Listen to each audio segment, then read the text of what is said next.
Hello, welcome to Searching for Service. I'm Joe Kirk. And I'm Chad Larson. We want to thank our sponsors. We are sponsored by Rotary District 5950 and 5960. And Joe's going to give us our mission of the show. Yeah, our mission of our show is to help Rotarians and non-Rotarians connect to service projects. And the way that we do that is have amazing guests on that highlight service projects, what Rotary is about, and just really great stories about service. Yeah. And why we believe that Rotary is the best vehicle for helping service. Yeah, helping serve. And today we do have a special guest. His name is Wade Namora. He is a past district governor. And what district were you governor for, Wade? That'd be District 5240 in Central California. California. Very cool. Thank you so much for being on the show. Is that where you're joining us from today? That's correct. The city of Carpinteria, California. I've not heard of that one. That's a tough one. You don't want to say that one when you're drunk. You're like, oh, driver. It's by Santa Barbara, by the way. So Santa Barbara. Okay. Very cool. Yeah. Well, Wade, I mean, let's just get right into it. Why don't you tell us a little bit about yourself, where you were born, where you come from, and then you do have some really great stories on being a BMX champion. So we can't wait to get there. I know Joe's excited to ask you about that. There you go. Sounds good. Well, we'll make this short and sweet because I don't want to waste a lot of your time. Born and raised in Santa Barbara, a third generation Japanese American. My grandparents migrated here in the 1900s. So spent just about all my time here in the greater Santa Barbara area. But did a lot of service work, involved with quite a few things, including on city council, where I just recently finished my term as mayor of the city of Carpinteria. So a little bit of tap in there. And by the way, the reason I served as on city council was because I was coaxed into it because the community felt that I would bring value to it, being a Rotarian, believe it or not, of all things. So opens all did doors. quite a few things. Work with the foundation. I'm heavily involved with global grants, especially in the area of water sanitation and hygiene. There you go. Yeah, no, that's a great intro. How long have you been a Rotarian? About 20 years now, 21 years. So total time.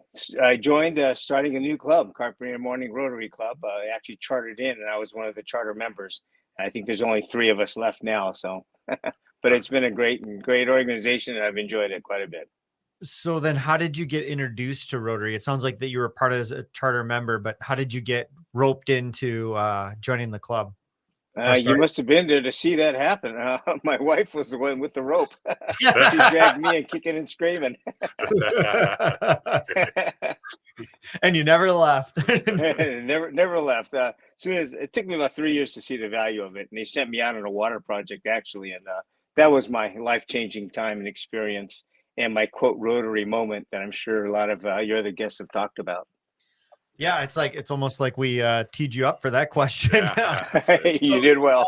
that was your aha moment with Rotary. Tell us a little bit of why that resonated for you And where yeah, it was. Okay. This one here is a pretty good story, actually. I was 3 years into Rotary and figuring out, what I'm going to do. This organization I thought was going to benefit my business, which never happened. So looking for opportunities, I was asked one day by the president if I would be willing to lead a team to Mexico to do a water project, which I raised my hand and said, gladly would. I'd love to do that. And they did not realize at that time that I had never been on an airplane anywhere in the world outside of the United States. So I did this figuring I'd get a free ride by Rotary. So that's why I jumped on board, went to the site in Mexico with 2 other people from my club. And as I got there, they said, okay, time to get to work. I go, well, wait a minute. What do I have to do for work? They go, well, you're the expert. You got to find the local Rotary Club, talk to the local government, find out where the challenges are for water and the need for a water project. Once we have that set in place, you're going to be in charge of negotiating land rights agreements, water rights agreements, maintenance agreements, and construction agreements. And how much time do I have to do this? I said, well, you've got 5 days. So fortunately, I was able to pull this one off. I went back a year later. We took a look at and inaugurated that water system. A gentleman, he was called the sheriff of the community, came to me, shook my hand, He goes, "Thank you for bringing us water. You know, for us, water is life. Thank you for bringing us life." That was my aha moment. To go, wow, I came on a free chip. I probably paid that back 1,000 times now, but the rewards have all been equal. I've enjoyed every one of them. Yeah, it never gets old hearing how people got really like locked into Rotary, and it's typically through some form of a service project or hosting exchange students. Like those two things really seem to be the real components that pull people in, kind of the lifers is what I like to call like you get Yeah, you could put me on that list. we're future lifers. It's we're already You are we're lifers. hosting I a can TV see or that. we're hosting a radio show. That's right. Exactly. Well, I always find it really fascinating how Rotary really fosters an environment for everybody, really. And can you talk a little bit about that? In how have you always felt welcomed? Have you always felt like that Rotary has been a place for you and your beliefs, traits, things like that you really care about? Originally, when I first started, no, I didn't see any of the value in it. You know, again, I was joined because I was forced to join. I was looking for angles, things like that, that would, I would say, benefit being a Rotarian. Couldn't find those things. It wasn't until I realized that, wait a minute, you know, it's all about service, but service can only be done with an expertise or an interest that the individual has. I think that was the biggest difference that I found. Once I found that niche, you know, it was easy to continue on that track. Currently, I'm doing as many as 6 to 8 different international trips a year for the Rotary Foundation, looking at projects, evaluating, and assisting with making them better. That's why you got such a great tan. There you go. I think we got to take that 30 seconds that you talked about how you got entrenched in it, though. Yeah. There you go. That 30 seconds about how you, after 3 years, is how you pivoted and how much it benefited is I think I can make a PSA out of that one. There you go. That was really well said. You know, one of the things about your background that really jumped off the page when I read about you was you're a BMX champion. And how did you get into BMX? And how did this all transpire? Because for those of you listening, you got to look up Wade and you got to check out his background with being a BMX champion. Now that in itself is a really interesting question and pretty random, by the way. I was a motorcycle racer. Started working, by the way, motorcycle racer is a hobby. My profession is a landscaper. And one of the projects that I did was actually a low-income housing project in the Santa Barbara area. And as I was working there, one day I had my motorcycle in the back, and there were about 4 kids that came out, 5 kids actually came out, ages 10 to 14 years old. They go, "Wow, you race motorcycles?" I go, "Yes, I do." And they go, "Well, you know, we'd love to do that someday." I go, "There's no way you guys could do it. It costs too much money." But I tell you what, I took them out and gave them a few rides on the track, brought them back, and we're hooked. We want to do this. I go, "You can't do it. It costs too much money. How about BMX?" And they all said, "We'd love to do BMX." And so I actually went out, believe it or not, opened up a bike shop only so I can get these bikes wholesale for the kids in this project area. We built them a bike. They had to share it. They paid for it themselves by collecting aluminum cans and working for me. Took them to a local track. They loved it. Now, they were terrible racers because they'd never been on a bike, but they loved the sport. So we continued on. One day there was a Father's Day race. It was Father's Day. So they said, "You got to jump on. You're a father." I jumped on the bike and ended up winning the race. In local race, and one of the guys that was in that field was a national racer. He goes, "You got to do this." He goes, "You're pretty quick." I said, "Well, I've never been on a bike, but we'll give it a shot." He said, "Well, the Grand Nationals are coming up in the fall in Las Vegas. You may want to consider racing that." So I built a bike for that one. 6 months later, I was on the track in Las Vegas and ended up winning the Grand National Championship in my age group, which was 27 and over. It was a brand new class. So I figured, well, if I could do it at a Grand National level, let's continue doing it. At that point, I decided to build and design my own bike called the Nomura bike. Raced for another 5 years, ended up winning 5 national titles, turned pro at the young age of 30 and got beat up. Got spit out, and ended up eventually having to retire because of injuries. Wow. So the accidental champion. Yeah. Exactly. That is a good story. Wow. And then how you got into it. So was that prior to being a Rotarian, or were you a Rotarian by then? That was prior to being a So you're already Rotarian. serving the community well before. I've given Yeah. back quite a bit to youth. I've run a junior golf program for now it's close to 30 years also. So bring that in to help groom our future champions in the golf world. Yeah, that's cool. Yeah, and I noticed too that you were inducted into the Japanese American Hall of Fame, and was that for the creation of the bike? For the creation and racing the bike, Got it. for accomplishments, and also because the bike itself literally became an icon, which I never expected or anticipated. But I knew that if I was going to win races, I wanted to have the best bike out there, and the only way I could guarantee that is if I built it and designed it myself. That's awesome. I what a great story. Yeah. Just as we got about a minute left here in this first segment, let's go ahead and tease, really the core function of why you're on the show. And that's to really talk about your TV show that you do for Rotary, and it's Rotary Serving Our Community, correct? That is correct. Yep. You could see it on wearerotary.tv if anybody wants to take a look at it. It's a show that we started only because we wanted to highlight a lot of things, and we felt that Rotary was taking kind of a second fiddle, especially on media. You can't find it anywhere, as you guys know, because you got the radio station going there. It's hard to get it out otherwise. I completely agree. And, it's going to be fun to dive deep into this in the next segment, because I think we face the same challenges. Yeah, so that's for sure. Exactly. Make sure to stay tuned. This is Joe Kirk. And I'm Chad Larson. We'll be back.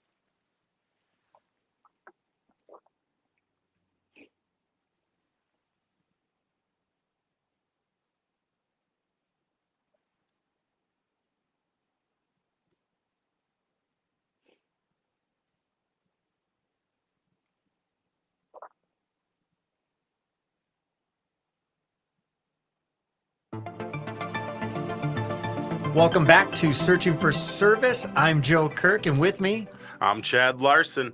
If you'd like to find our podcast, you can find us on any podcast platform. You got to search Searching for Service. And what do we like? 5-star reviews. Yes, we do. Like, share, but you can find us on any place you get your podcast. And you got to Searching for Service. Yeah, that's a tongue twister every time. I still haven't found a better way to say it. I know. And if you're just starting to listen to us, we have Wade Nomura on here. He's the past district governor in California. I can't remember the district number. I'm sorry, Wade. It started with a 5. I know. Started with a 5. Yep. 5240. 5240. And we were just actually talking a little bit about Wade's background, how he got into Rotary, how he got into BMX biking. And now we're going to talk about how he got into a television show. And it's so fun because we're both, trying to broaden the horizons of Rotary through different forms of media. And so talk to us a little bit about how it all came up. And again, the TV show is Rotary Serving Our Community. That's right. We started about 7-8 years ago, and the idea was I was actually approached by somebody that wanted to have a TV show. He goes, all the great things Rotary does, why isn't there a TV show? I said, well, I can't answer you. I know Rotary International doesn't have any plans of doing one. He goes, well, I think it'd be great if we had one. Start it local, we'll build it up, then spread it out using maybe a YouTube link or something like that. So I go, that's a great idea. Well, who are you going to have host it and produce it? Well, wait, it looks like it might be you. I go, might be me. Well, we want you to at least host it. And I think eventually you're going to be producing it also. So I said, well, if that's the only way we're going to do a TV show, so be it. So I jumped into the TV show, started by highlighting some of the local events, local projects, things like that, where we would actually go out on scene and start shooting some of the interviews with people that have done great things. later on, became easier for us to do most of that work in a studio. So I have a nonprofit studio where they actually let us come in there and use their studio to shoot these shows with. So currently, I think we have about 150 shows in the can. So we've Wow. been pretty successful with that. So we have a lot to catch up on. Yeah, just over 30 here, so we got a ways. Forget Netflix. We're gonna binge. We're gonna binge. So and I'm gonna parallel this a little bit with like some of the things that we encountered as well. Is so getting the show started. You talk about it being very hyper local, and trying to highlight the things that are going on in your community. What was the start on how did it grow? Because everything always evolves. Everything always does. At 130 you episodes. you get to connected to somebody that gets connected to somebody. And then Right. next thing you know, you got Wade Namor on your show, who's From in California, right? Like, so. Well, actually, it's an interesting one because I did start it locally. And the one reason I did it locally because the sponsors were local based. So I go, well, for me to keep it local would mean that I'm benefiting these sponsors. So that's why I started that way. One of them approached me and go, well, all the work that you do internationally, why haven't you included that? And I go, you mean I have that choice? So once I heard that, we opened it up. So I started going out and including a lot of the trips that I was taking for the foundation on project evaluations, where we touched in and I covered a lot of those projects from start to finish, where they were, how they located, interviews with some of the local people, things like that. Next thing you know, the project grew, the program grew to where we were probably doing 3/4 plus on these international project trips and interesting people that we've run into and seen. So we got away from the local. Do you find that the international stuff influences the local stuff a lot? I mean, that's kind of been the correlation that we've seen on this show, and it's the connection. Whether it's going on an international service project, whether it's the student exchange, the Rotary International, the different types of the different types of conferences and things like that, they really seem to have a lot of connective tissue that does come back to the local clubs. So that is absolutely correct. If you look at, say, the life of a local Rotarian, somebody that's a club member, what they see in Rotary is what they're experiencing, and that is community-based work. They don't get to see much beyond that because they don't have the time, energy, or even the knowledge of what's happening beyond that. So when we start doing these projects that got greater, we went district-wide, then we went, state, national, internationally. It's always fascinating to hear so many people comment, wow, we had no idea Rotary was involved with that one. That's great. That's outstanding. We would have never known that because we are working in the community. Never see that. So I thought that was kind of a huge benefit on why we now broadcast outward, try and make sure that we bring everything into a local community. How long is the show? Is it a half hour? It's a half-hour show. Half-hour Half-hour. segments. Correct. You got to cut a lot down. Do you film when you're international, or do you put you're talking use a studio, but do you use film and images from when you're on the trips? Most of the time, what I've done in the past, that's probably going to change. I do a lot of photography. I'm a photography professional also. So I'll take these pictures and bring those pictures back and create a narrative based on the photos that I bring back. So we use that one as a PowerPoint presentation. Sure. Very cool. Have you found that there's a format that works best for your show? Now that's an interesting question.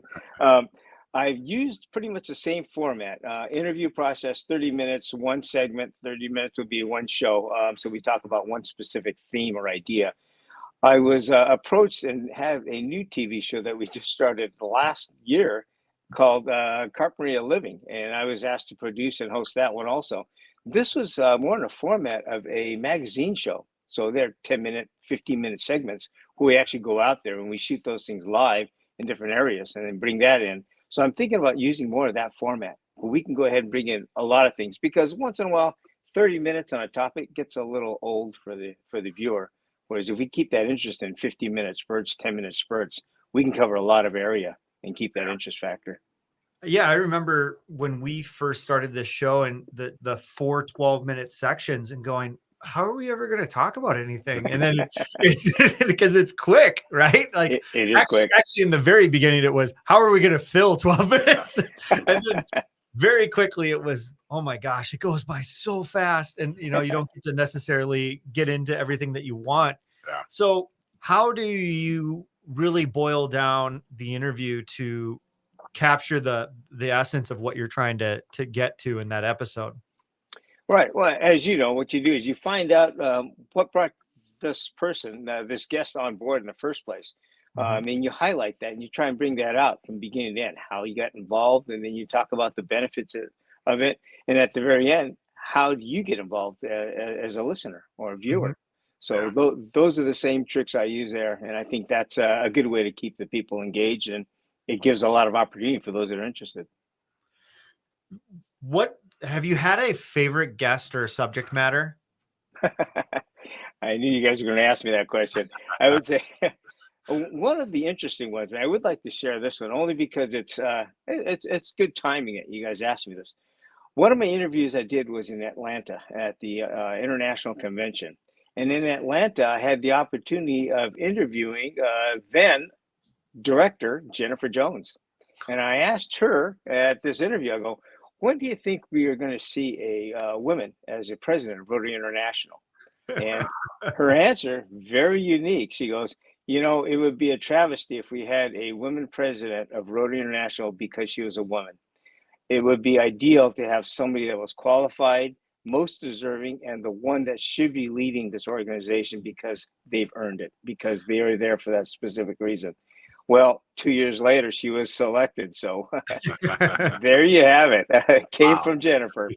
That's very cool. Well, really quick, just a quick commentary on that. It just actually shows you how great of a leader she is Agreed. to have that foresight before that she even knew at that point or becoming the president and just going, this whoever is president needs to be the person based on their merit, not on any other capacity. And Agreed. I think that that's super forward thinking and, exactly the type of leadership that Rotary, has benefited greatly from. So, Mhm. Yeah, I think Yeah. you can see it every day. We were talking about the Tri-District and even the programming through that, which I know she's not directly involved with, but Yeah. it comes down and you can see it. yeah. Yeah. It Yeah, trickles agreed. everywhere. Important. Um, we only got about 2 minutes left, but you talked about your favorite show. What's you had your aha moment in service, but what during the show had maybe the most impact on you as a person? I would say the biggest impact that it had on me, the show itself, was knowing that I could shoot these shows and bring to the audience some of the challenges, some of the results, some of the benefits that these huge projects have done globally. For example, in Guatemala, I was able to bring back a show where we actually interviewed a lot of the people that were beneficiaries, the Mayan people.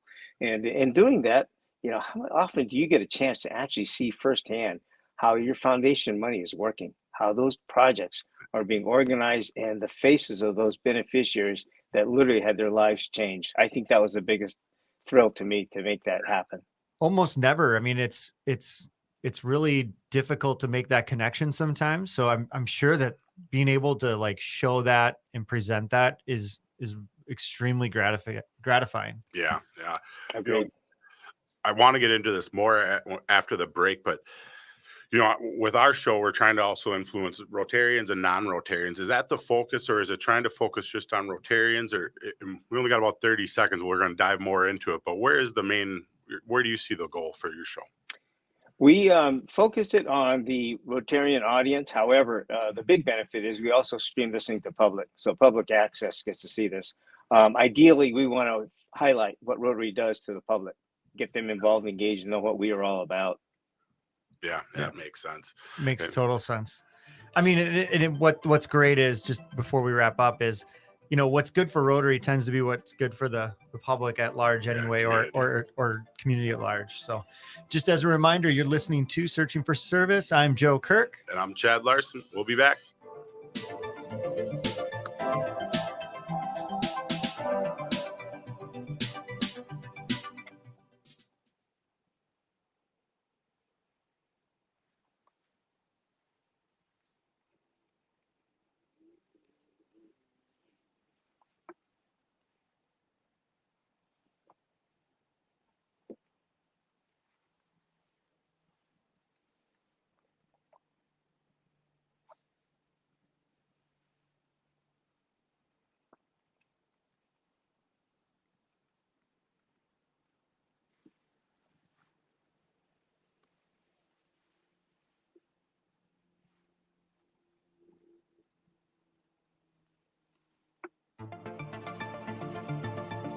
Hello, welcome back to Searching for Service. I'm Joe Kirk, And I'm Chad Larson.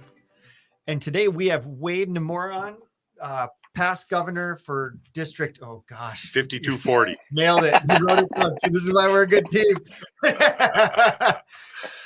But we've been talking about Rotary serving our community. It's a television show that Wade has really championed for Rotary. And Created, produced. yeah, it sounds like both. all of it. All of it. One thing I mentioned to Joe is, how have you grown it? It starts obviously at the club level and local, but you talked about how you grew the content and how you branched out, but how have other Rotary groups, or how have you grown the exposure of the show? Does that make sense? It does make sense. And one of the ways we do it, as you're doing, you reach out to different areas of the country, different areas of the world. You tell them you're shooting this TV show, then you send them the sample of that one, give them the link to it to where they can watch all of them. That expands your network quite a bit. Whereas previously it was just whatever showed up on public access. Those are the ones that we get to see. So I think that was the biggest difference. By the way, if you got time, there is another TV show that I did that I thought was really fascinating after thinking about it during the break. And that was show that I did on polio. I'm actually a polio survivor. And one of the ways I got involved with that is when I found out I really did it. I had the opportunity to go to India in 2010 to the city of Moradabad. And in that area there, I got to see behind the scenes because I was, quote, a governor, because I was a polio survivor, and because I was taken under the wing of the National Director of Health of India. In that time, in those 5 days in the city of Moradabad, we were able to immunize, when I say we, 3,300 volunteers plus the 5 from our team. We immunized 916,000 children under the age of 6 in 5 days. Wow, that's incredible. Isn't that amazing? It's hard to wrap your mind around how many people that really is. Exactly. 3x Minneapolis. Yeah. Wow. You guys must have been very efficient. They were. When I say they, we were there more or less. Royal support. Yeah. More Yeah, support. Yeah. And the media was chasing me everywhere. So it worked out well. So we talked a little bit about the show format, some of your favorite moments, but like, what have you seen as the impact of the show? Have you been approached by people like, oh my gosh, so great you're doing this show. I'd love that you're having these type of guests on. What's been the impact? I would say the biggest impact, people that have interest in specific topics will find that show. So having, about almost 150 of these done, they could pick and choose what they want.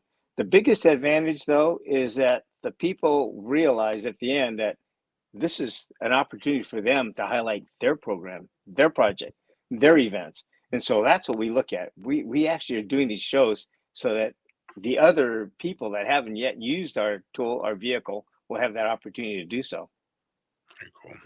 You pretty much hit the nail on the head of what Rotary is. It's always that connective tissue between like groups, like we're always kind of this conduit, and right. We bring people to a service event. We highlight.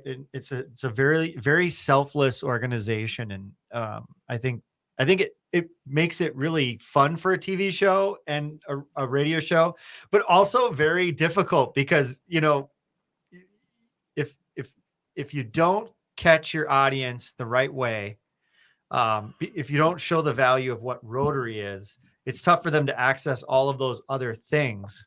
So, that's been one of the challenges of the show on our end, is to go, okay, we're kind of presenting all of these things, but what do we stand for? And what we've really boiled it down to in this show is, man, we got to tell great stories. Yeah. We got to tell great stories. Yeah. Because how does it connect? It's got to connect more. And to become really great storytellers. And I imagine through the TV show, you have an entirely new ability to tell stories. So what is your favorite thing about telling stories? Probably for me, it's motivating others to lead a life of service. And it sounds corny, but that is actually the truth.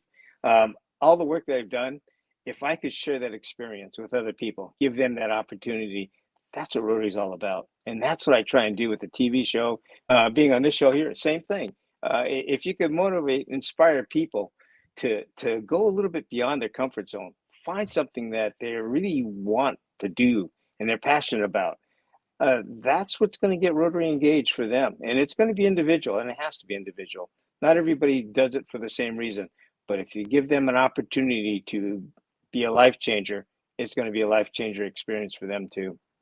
Yeah, that makes a lot of sense. And I don't think that's corny. I think it's very much It's a mission yeah, statement. yeah. When as you talked about your past too, through everything, it all lines up. What as you reboot it, you're getting more content and going forward with the shows. What's your are you changing anything? Are you kind of staying the course you're at, or where's your goals and as you get back going with it and ramping up? Well, that's a good question. Ideally, I started the show. I've been doing it for this long now. What I would love to see happen is this idea sprout up with other people doing the same thing, like you're doing with the podcast. Yeah. Because we can't cover everything, and not everybody's going to find us. But if there are a lot of us out there, they'll find something. And if that's focusing on Rotary and the mission that we do, that would be the ideal situation. People could pick and choose. So if somebody's listening to this and is like, man, that sounds like a great idea to do this show. So how would they start to model the show? Where do they start? Where do they start? If I were to recommend, I'd say start the same way we did. Start with the public access channels because those are free. It doesn't cost you much to present and produce a show. And you also have a local audience where you can highlight what Rotary's doing in that community. You could have a few other fillers. Oftentimes, we could also share that material also. For example, one of our future TV shows is going to be having you guys on. We want to make sure that happens. Love it. We can make that happen. We can absolutely make that happen. There you go. Yeah, I think the sharing, and I think it's something, Joe and I talk about off airs. We got to continue to learn how to grow that sharing. Obviously the guest, is a really great point because you get people from, we have local, but we have national and some international. But, the more you do it, the more you grow that network, like anything. And when we're kind of looking at that, say, there's like, how do we continue to find it and grow that audience and hopefully inspire? Well, speaking of inspiration, I mean, I feel like with every guest, it's more inspiring for us. And it's like, how do we get this to our audience and continue to push this into our audience? And because it is so inspiring when you hear and you hear what are we, 31 episodes, I think it is and we've had 31 different reasons why people have joined Rotary. We've had 31 different reasons and stories of, their aha moment, all of those things, but they're all equally as impactful. Yeah. And it's just, you just keep coming back to going, man, Rotary just is unbelievably underserved and out there. Yeah, you see the numbers, at the club meetings or the impact, but the stories are what really kind of hit you. It's not when we talk to some other people on international, maybe funding and, how much of an impact it's had here and here, the numbers are astronomical, but then you hear the story of the individual that they actually connected with. And that leaves you,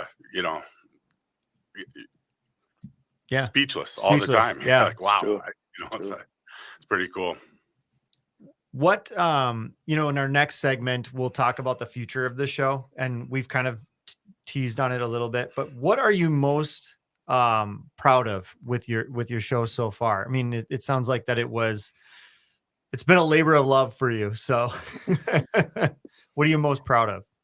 I would say the ability to showcase things that most Rotarians will never get to see. The projects I've been on, as I talked about, the another one, the Rotary Rose Parade float, having that actually showing from beginning to end how that works, how that's built up. Meeting individual people like Jennifer Jones. I've had the opportunity to interview a lot of the RI presidents of the past. I've actually served as representatives for the last 11 or 12 of them. So it's been an outstanding experience. The first time I actually met Jennifer Jones was when I was sent to her district by Ron Burton.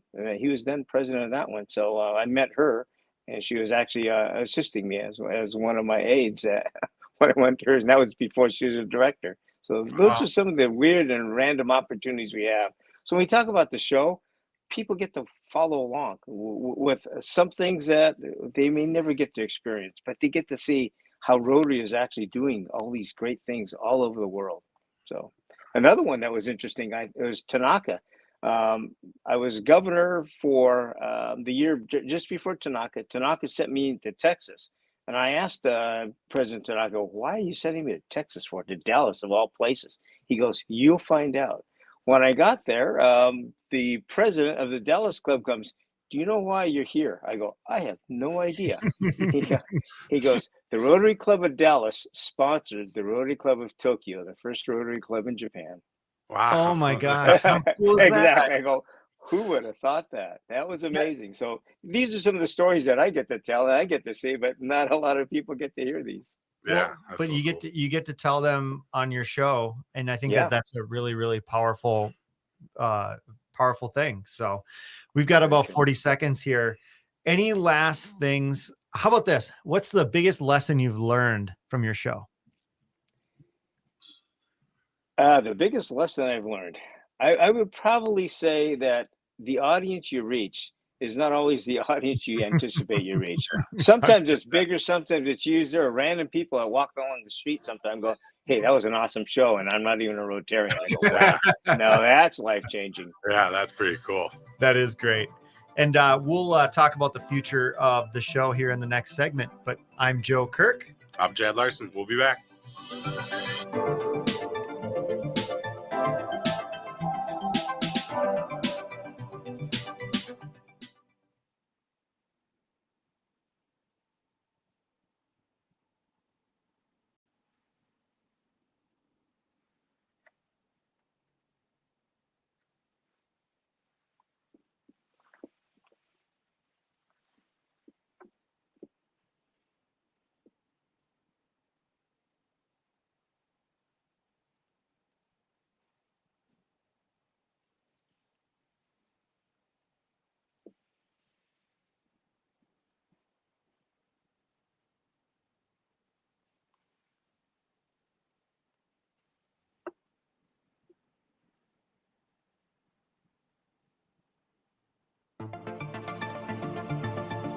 Hey, welcome back to Searching for Service. I'm Joe Kirk. And I'm Chad Larson. And today we have Wade Nomura on. He's the district governor for 5240. All right. And we've been talking about mostly the TV show that Wade has put on, Rotary Serving Our Community. And in this segment, we like to talk about the future and how we imagine it going forward. So I thought we've kind of talked about it a little bit, but let's just talk about it really quick on what is your hopes and dreams for the TV show in the future and what your involvement is. Sounds good. I plan on continuing using this pretty much the same kind of format, but make this more of a magazine type of show where we can highlight different segments of Rotary life and maybe 10-minute, 15-minute segments. I think that would be a lot of interest for the people, the audience that are watching it. Ideally, in the long run, as more media pops up, for example, podcasts, that was something that wasn't even existing when I started my TV show. Things like that, if people start replicating this, I think that's going to be probably the biggest benefit we see, because that will change with time. It'll evolve. Right now, TV shows are, they're kind of halfway there, halfway not. Some people like them. Some people are switching to other forms of media. So I think this is where other people jumping on board with different ideas will be able to take this to the next level. I assume this are the shows on YouTube? They are on YouTube, yes. Great. And again, we are Rotary.tv. You'll find it there. Perfect. And I'll put those, if you're listening to the show or watching the show, I'll have those links in the description so you can go check it out. Well, great. Well, why don't we just move on from the show? I want there's a couple more things I want to highlight. Or you got something else? I want to ask, Joe and I were talking, how do, as us both having shows, how do we collaborate and understand that, how do we grow in Together. that we're trying to do this, very similar things, and both reach the public, but also show that there's other ways to highlight things about it. Any thoughts on that? I do. A big one there. I'm thinking that ideally they have in Rotary what's called Rotary friendships and these fellowships. I'm sorry, fellowships. If we were to create one, at least become a network where we could all share the same experience, exposure, and the marketplace. That's something we need to do. Now, if we look at who's out there doing these, I know there's two of us. I don't know how many more there are out there. Calling all podcasters and TV folks. Yeah. There you go. Yeah. But I think that would be ideal if we were to do that, and we could then share best practices and share experiences and programs. Yeah, I think that's great. We just laid down the gauntlet. We're going to create a Rotary Fellowship for the media. Yeah. Yep. Well, do we want to go into some other stories? Yeah. Chad? So you just briefly talked about, that you had an episode on the Rose Parade, but I want to hear more about. Are you guys involved with it regularly, or was it one time? And something we see that's pretty cool from afar, but we just wanted to hear more about it. Yeah, we've been doing it consistently for decades. We do it each and every year. The only time we missed was for the during the COVID times, of course. Yeah. The reason we do this one, again, it puts us out there in the media. It's being televised by multiple networks on the first of the year, except for if the first of the year is a Sunday, then it moves to the second. Yeah. But it's being seen and viewed by close to 40 million people. That's our audience out there. And live, about 750,000 people actually line that parade route and actually see it going there. So we do this each and every year for that.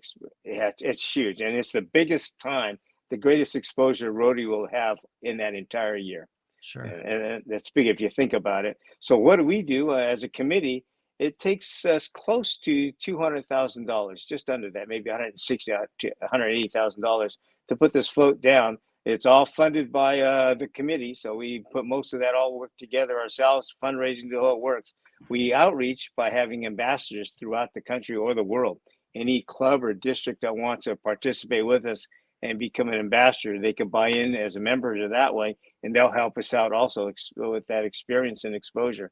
We build it with a company called Phoenix Floats, and they actually are float builders. They put between 20 and 25 floats in the parade each and every year. So we work directly with them. They give us a pretty good discount, close to maybe, I would say, almost 50% off because we're a nonprofit and we've been with them for so long. This year, the theme is going to be, let's see. The theme this year is clean water, the music of life. And what we do is we merge the two themes together. The parade theme is celebrating the world of music, the universal language, and of course, incoming one for President Gordon McAnally is create hope in the world. So he merged those two together to come up with the theme for the float. Very cool. Are you guys already in design or past design, or how? We are in design. We are actually in the fundraising mode, trying to get teams together. We were looking at how and when we can put all this out there so that people know about it around the world. Cool. If our listeners are compelled to either donate to the Rose Bowl float, how would they reach you, or how would they? Good question there. Yeah. They can find our website. It's rotaryfloat.org. Clever. Keep it easy. It's easy for us because we can remember it. That's pretty cool. Yeah, thanks for sharing that. Like we talked about, that's something when you look at it, you're like, wow, it's just a parade. It's just a parade. Yeah, I figured there was a lot more that went into it than meets the eye. And that's a cool. We have a new rendering up there too right now. It's just been approved about 2-3 weeks ago, so viewers can get a pretty good view of what's going on. Yeah, very cool. How does one get onto the float? Oh, yeah, there's a good question. Again, since it's all about fundraising and we have to do this ourselves, if you want to walk on the float, it's $6,500 to be a walker, and we only allow 8 of those. If you're a rider, again, we only allow 8. It's $10,000 for a seat. Very cool. And a lot of times what clubs, districts do, they'll fundraise for it, and then they'll have a random drawing, and that's how a Somebody lot of gets- them show yeah. up that way. That's a cool way to do Yeah, I it. think Tom Gump was on it. Yeah, Was it last yeah. year? Tom definitely was. Yeah. Tom's been Yep. on the show. And he's a Lloyd member of our Campbell club. was out helping us decorate it too. So Oh, he Oh was my Lloyd God. out he there? supported it. Yeah. Very cool. I wasn't a Rotarian yet, but I was in California. I should have, had I known. You should have come by. Yep. Very cool. Chad is a testament to this show. He was Rotary approached the station about doing a show, and then Kelly and I, we'd done a few shows, and then Chad was like, wow, this seems really cool. Why wouldn't I be part of Rotary? So it was kind of a really great immediate feedback mechanism for the show. Well, it helped. For me, it really helped in that I had, years ago been to Rotary clubs, and I still had the misconception of an old white men club. And as I got to listen to the show, interact, both with Kelly and Joe, and then also Lloyd and Tom, and then go to a couple of clubs, it was very clear that things are changing, and for what I would be interested in. So the show really helped educate me to see that there's change going on, and that was a huge impact too. It's been awesome to join and really starting to get entrenched. I learn a lot at the shows, which I think I'm pretty fortunate as a new Rotarian. Because I know more a little. I probably know more a little on the international side of things. I'm learning the local side, which I think is kind of the opposite path of most. Well, and for sure, and I'm sure, Wade, that you could support this as well. For clubs, what a great resource for new members is to connect, to your show or to this show, just to get exposure to what else is out there. I've been a member for 4 years, and there's so much stuff. I'm like, I didn't even know we do this. That's very true. Very true. And that's why we are such an important element. And unfortunately, we're a secret right now. We got to get that word out. Yeah. Well, we're doing our best, right? Yeah, we're trying. We'll keep pushing it. And obviously, the one thing we were talking off here is, we're radio, but we're a podcast, but it's also, we're not doing a produced show like you are with, that really kind of connects on visually, but having video be a part of it allows us to do Facebook Live. And it just opens up more avenues, and I think even with your show being very visual, you could still put the audio up onto those platforms on the kind of do the reverse of what we are. And the main driver will still be the other platforms, but somebody that might get interested could still learn from, what you're talking about each week. Those are great points. And again, that's what I'm looking at, the evolution of it, because what is here today is not going to be here tomorrow. Yeah. It's always changing. I can tell you that. Well, I have to thank you, Wade, because, just even having you on and talking about how your process with the show, and oh my gosh, we could incorporate this, that, and the other thing into the radio show. And so it's already helping us get better. And I want to thank you for that. And hopefully, being on our show and kind of understanding how we interact with our guests informs your show, and we can learn from each other. And we're going to create the fellowship. That's right. There you go. I literally have that written down, underlined twice, because that is a no-brainer. Before we go, what would be one thing you want to leave with the listeners? We got about a minute left, a little less, but any advice, or just in general, doesn't need to be show related. I would say this, and this is for anybody that's out there. Take a look at what you really have a passion for. Rotary gives those opportunities, brings a whole team together for you. So if you're trying to change somebody's life, if you're trying to improve something in your community or anywhere, Rotary is a place to start, literally, because you have people, like-minded people with a passion to serve. That's what I really want to push forward. Those opportunities are there for Rotarians. Well, and thank you so much, Wade, for your service, everything that you're doing, and most of all, being on our show today. Yeah, thank you. And we look forward to staying in touch. We will definitely do that. Thank you. And thanks for having me. Sure appreciate it. Thank you. And again, for those listening, we had Wade Nomura on, past district governor for District 5240. Awesome. I got it right. As a reminder, I'm Joe Kirk. I'm Chad Larson. And as a reminder, it's time to stop searching and start serving.